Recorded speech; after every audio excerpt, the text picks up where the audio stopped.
shocking revelation about those that are into cannibalism in the southeast. I don't know if it's only southeast that are patronizing it, but with what Nonsonkwa is saying here, it is a cause for concern. It is a very, very, very big problem. I do not know why our people are not paying attention on something like this. Nonsonkwa has been hammering on this for a very long time now. Now, he is speaking up against these things that are going on now. He has been hammering on it for a very long time, but our people seem to not care about all this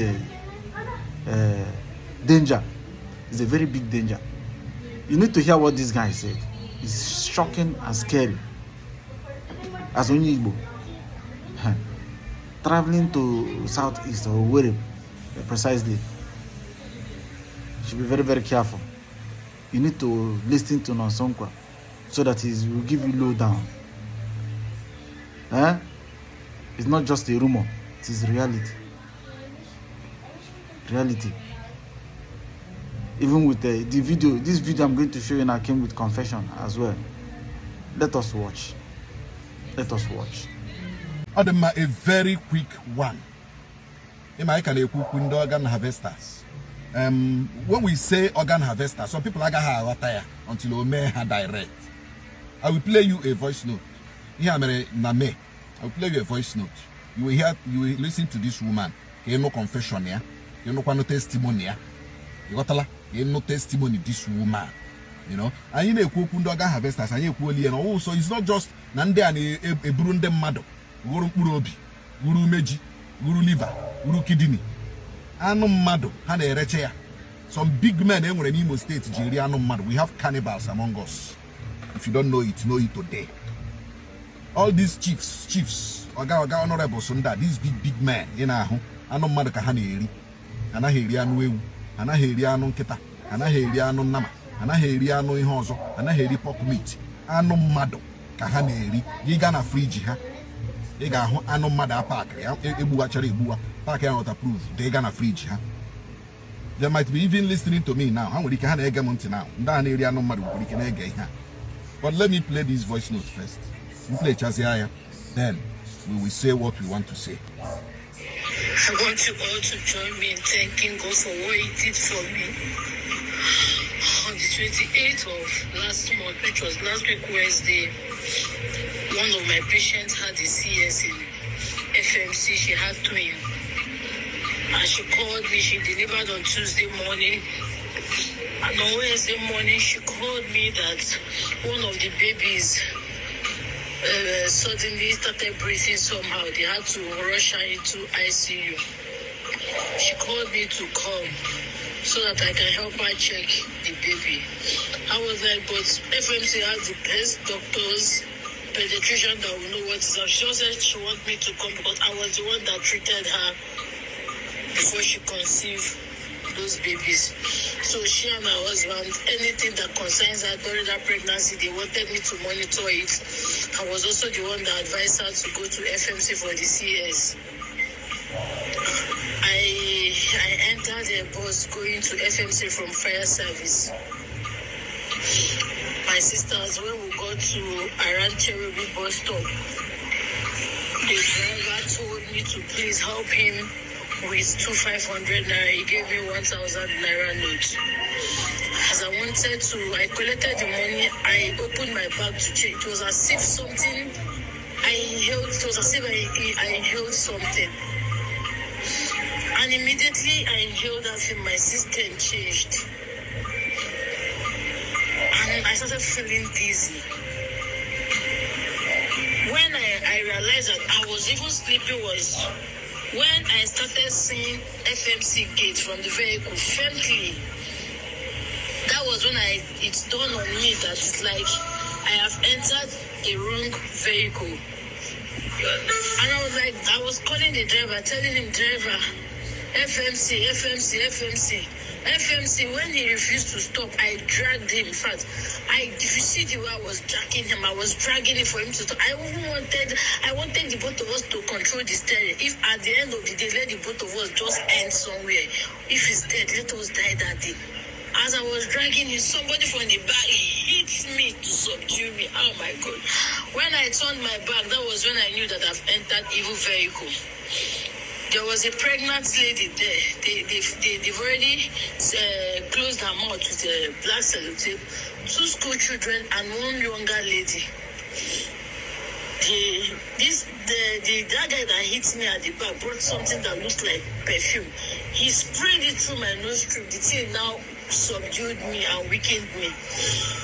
Before you knew what was happening, I don't know how long we drove, but I saw myself inside a very thick forest. By then, they were bringing us out from the bus, IMO, taking us into another vehicle. What was written on that vehicle is Toyota Hiace. It's a white color, but inside the vehicle, there is curtain. The glass is tinted. That's why they took all of us there. I was crying, and they brought out an injection. They were trying to inject me. Even the driver.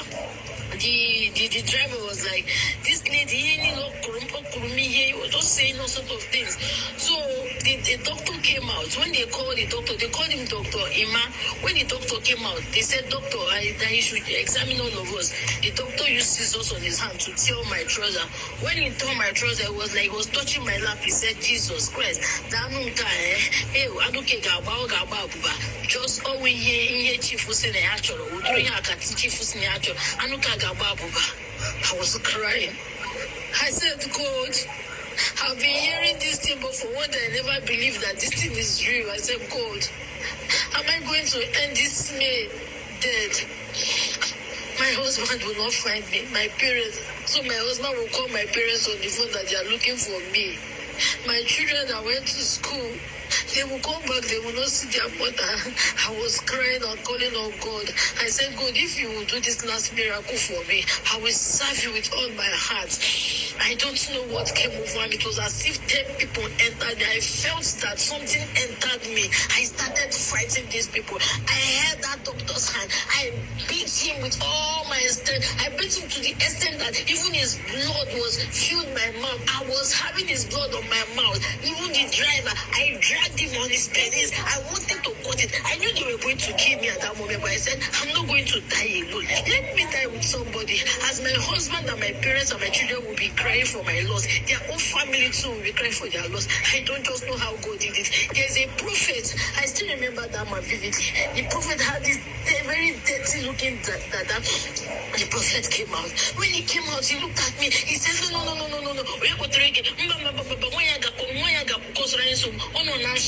And my period was supposed to be on the 2nd of June, but I don't know how God did it. My period started coming out at 28th. Dear, I don't know how God did it. I don't know how God did it for me. When the prophet said they should throw this woman away, they should collect all my money, these people were beating me. They beat me to the extent that I thought I was even going to die. They brought out a cutlass. When I saw the cutlass, I thought they were going to cut my head with the cutlass.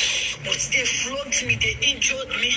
And before you went, the doctor said, no, if we continue, the doctor said, no, that my body is very, very good. The prophet said, no, they should throw this woman away. She's going to cause problem for us. You